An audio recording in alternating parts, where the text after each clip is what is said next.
L'église Sainte-Catherine de Poiseux-la-Grange est un édifice rural dont les origines remontent probablement au XIIe siècle. De cette première construction romane subsiste encore aujourd'hui la travée sous clocher et quelques éléments visibles dans les combles. Au fil des siècles, l'église a été agrandie, transformée et parfois reconstruite, ce qui explique son aspect actuel, marqué par la juxtaposition de style et de volume. Le chœur témoigne d'une première grande campagne de travaux à l'époque moderne. La seconde travée, voûtée d'ogives reposant sur des culots semi-ovoïdes, appartient au XVIe siècle. La première travée conserve ses culots d'origine, mais sa voûte a été refaite en berceau lors d'une restauration ultérieure. L'ensemble donne un chœur étonnamment bas, intime, qui contraste avec la nef plus récente. La nef actuelle date de la fin du XVIIIe siècle. Elle fut bénie le 28 décembre 1790, marquant une étape importante dans l'agrandissement de l'église. Quelques décennies plus tard, en 1819, de nouveaux travaux furent entrepris.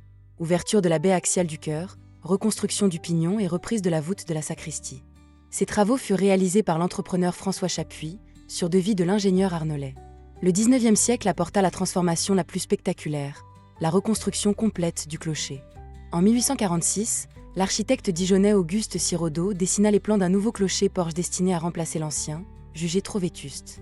Les travaux furent adjugés en 1850 à la famille Savreau, à Claude Gelot et au tailleur de pierre Didier Druette. Après plusieurs années de chantier, le clocher fut réceptionné en 1852, puis définitivement en 1855. Ce clocher, percé d'une rosace singulière et surmonté d'une flèche octogonale en ardoise, est aujourd'hui l'un des éléments les plus caractéristiques de l'édifice. La couverture en lave fut finalement remplacée par de l'ardoise en 1928. L'église présente encore plusieurs particularités architecturales. Des toitures de hauteur irrégulière, un arc-boutant rejoignant une maison voisine, vestige de l'emplacement de l'ancien clocher, 2 retables en bois polychrome, ainsi que des fonds baptismaux du XVIIIe siècle ornés de guirlandes et de draperies.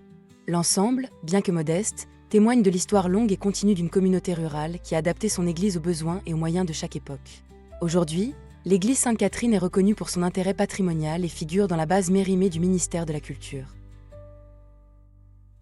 Notre visite est maintenant terminée. Mettez un like si vous aimez mon travail. N'oubliez pas de vous abonner. Merci et à bientôt.